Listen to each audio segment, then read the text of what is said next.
Section 6.3, Trigonometric Functions of Real Numbers. Now before we start this section, I want you to recall some things from Section 6.2. We talked about some really important things in Section 6.2 which are going to follow us through the rest of the course. And some of those things are the fact that we have the trig functions for 30-degree angles and for 60-degree angles and also for 45-degree angles. And we also talked about the relationship between degrees and our radian measure. And so we're going to work mostly with radian measure in this class. So that's what we're going to spend a lot of time today doing.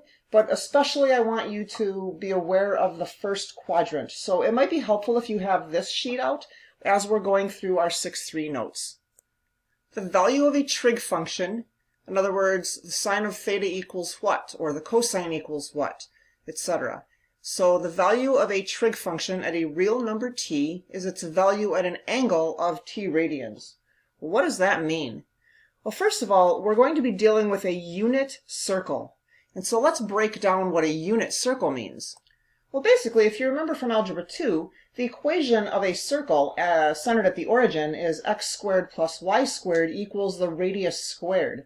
Well, we want our radius to be 1 unit. In other words, a unit circle. So x squared plus y squared equals 1. So recall, therefore, that this coordinate is going to be 1, 0. This is going to be 0, 1. This is in the negative direction, so negative 1, 0. And this is 0, negative 1. Well, if I just have an angle, so my initial side is on the x-axis, my terminal side is somewhere on the circle, then my angle is theta. And I'm going to let theta equal t. And if we remember, this arc length S is the same as the formula from section 6.1 was S equals R times theta. Well, if my R equals 1 and my theta equals t, then that means by substitution that S equals 1 times t, so S equals t. Therefore, t can be thought of as a radian measure of theta, or a length of a circular arc. For that first definition to make sense, remember that when we defined a radian was the length of the radius wrapped around the edge of the circle. And so that's why there were 2 pi radians to make an entire circle. So let's put together the definition of trig functions of real numbers above and the definition of trig functions of any angles from section 6.2. So we realize that the sine of theta from above is the same as the sine of t. And remember from last section, the sine is y over my radius. But we're dealing with a unit circle. So my radius is 1, so it's going to be y over 1. Therefore, the sine is y. Similarly, we can do the same thing with the cosine. The cosine of theta, again, using what we have above, is the same as the cosine of t. And remember that the cosine is x over r. My r is still 1. So my cosine corresponds to the x coordinate. And now let's do the rest of these trig functions. The tangent of theta, same as the tangent of t. Remember the tangent is the sine over the cosine, so let's just use these simplified values so we get that the tangent is y over x. And now remember that the secant, the cosecant, and the cotangent are the reciprocals. So the cosecant of t is the reciprocal of the sine, so it's going to be 1 over y. The secant, being the reciprocal of the cosine, is 1 over x. And the cotangent of t is the reciprocal of the tangent, so it's going to be x over y. Putting this together visually on my unit circle, let's say I have this angle, and this is the terminal side that terminates at point pxy. This is my theta, which equals t. Again, this is 1, 0, so we can know what the other quadrants are. And so at this point, the sine, cosine, tangent, all those trig functions of this value, we can use y or x or a ratio thereof. Now let's take a look at some special values of trig functions. So I've drawn a 0-degree angle, right? It starts, the terminal side is 0 degrees, so the terminal side is the same as the initial side. We're dealing with a unit circle, so this angle is going to have a terminal side of the ordered pair 1, 0. Using the definitions above, I would like you to write down all 6 trig values. The sine of 0 is the y-coordinate, so it's going to be 0. The cosine of 0 is the x-coordinate, 1. The tangent of 0 is the ratio of sine over cosine, 0 over 1 is 0. The cosecant is the reciprocal of the sine, so we can't divide by 0, so this is undefined. The secant of 0, again, the reciprocal of the cosine, so 1 over 1, still 1. And the cotangent of 0 is the reciprocal of the tangent, 1 over 0. Again, we can't divide by 0, so that's going to be undefined. To get the trig functions of the pi over 4, we can either go back and look at our section 6.2 notes, but also I just want to point out that a pi over 4 is going to bisect the first quadrant, which means it's actually the line y equals x. So if we think about our circle, x squared plus y squared equals 1, if y equals x, this is the same as x squared plus x squared equals 1.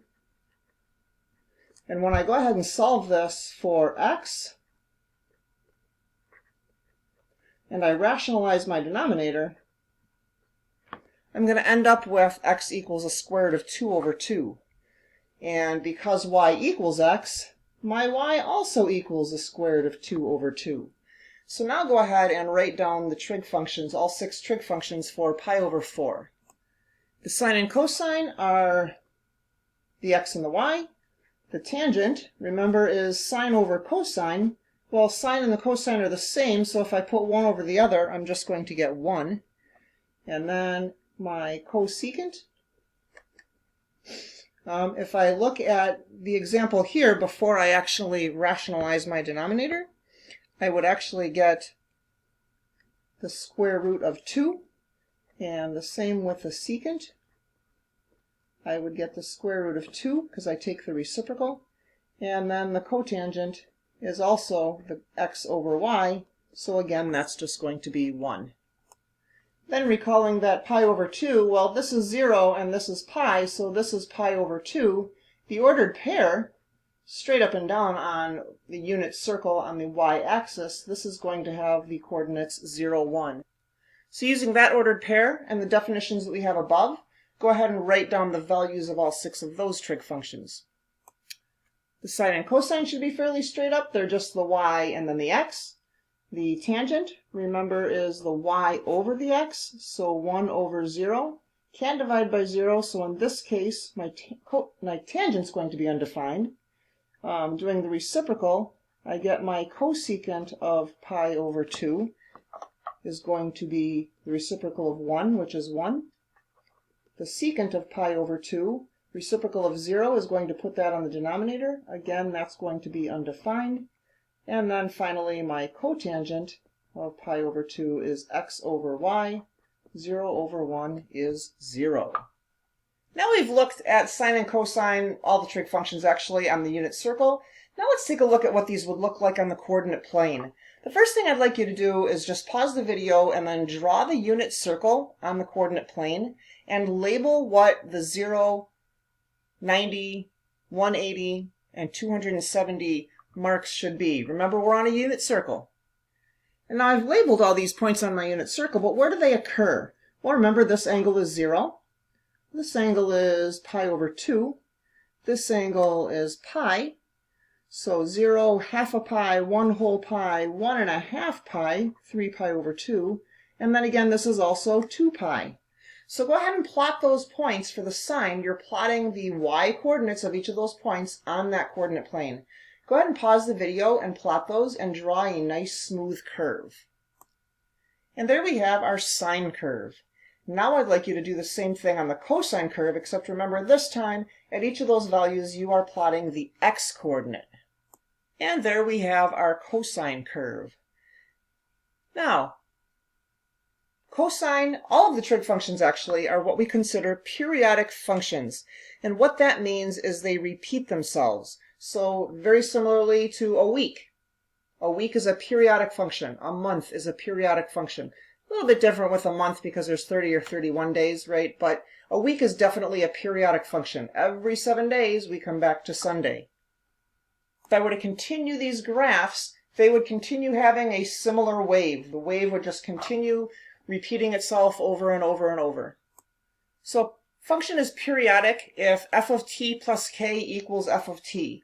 In other words, if I have the sine of pi over 4 and I add 2 pi, I'm going to get the same sine value. So in other words, the least positive real number k is the period. For the sine and cosine function, the period is 2 pi. It's going to repeat itself every 2 pi. This is going to go down and back up. The formula for negatives, if I have the sine of t, if this is my positive angle t, it's going to have a coordinates of x and y, and both those coordinates are going to be positive in the first quadrant. If, on the other hand, I move in the negative direction, that same amount, so this is my negative t, it's still going to have those same numeric values, right? This is going to still hit the y-axis at the same place, and it's still going to hit the x-axis at the same place. The difference is, down here, the coordinates are, my x is still positive, but my y is negative. So the sine of negative t will have the same value, except it's going to be the opposite of the sine of positive t. The cosine of negative t, on the other hand, these have the exact same values. So the cosine of negative t is the cosine of t. And then the tangent of negative t, well, remember the tangent is the sine over cosine. So if I have a negative over a positive, this is going to be the negative tangent of t. The cosecant is going to follow along the same rule because the cosecant deals with the y. The same with the secant and the cosine, and the same with the cotangent and the tangent. But I will write those down for you. Oftentimes with many of these rules, you really only need to remember the sine, cosine, and tangent. Because the cosecant, secant, and cotangent follow along the same coordinates, the x or the y, it's just that they're the reciprocal of their counterpart.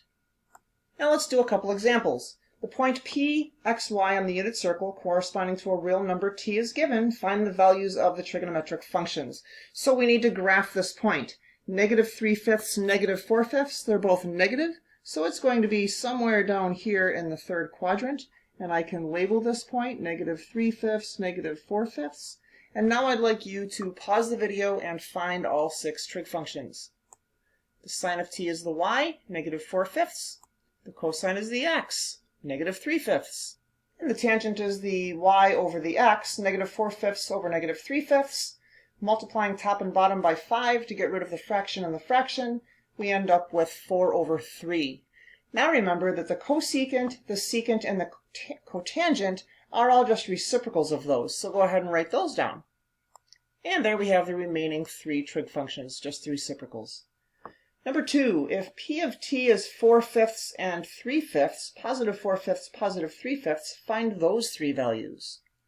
To give you a hint on this, p of t, this is my p of t, plus pi means I'm going halfway around the circle. So what would the coordinates be on that point? Pause the video and write down what those coordinates would be. And hopefully you got negative 4/5, negative 3/5. The second part, if I move negative pi in the negative, or I move pi in the negative direction, well, I'm just going this way. So those values are going to be the exact same, right? So again, negative 4/5, negative 3/5. Now think about what we did on the previous page with negative t and see if you can come up with the coordinates for negative t. We're just moving in the negative direction that way, so we're going to get 4/5 and negative 3/5.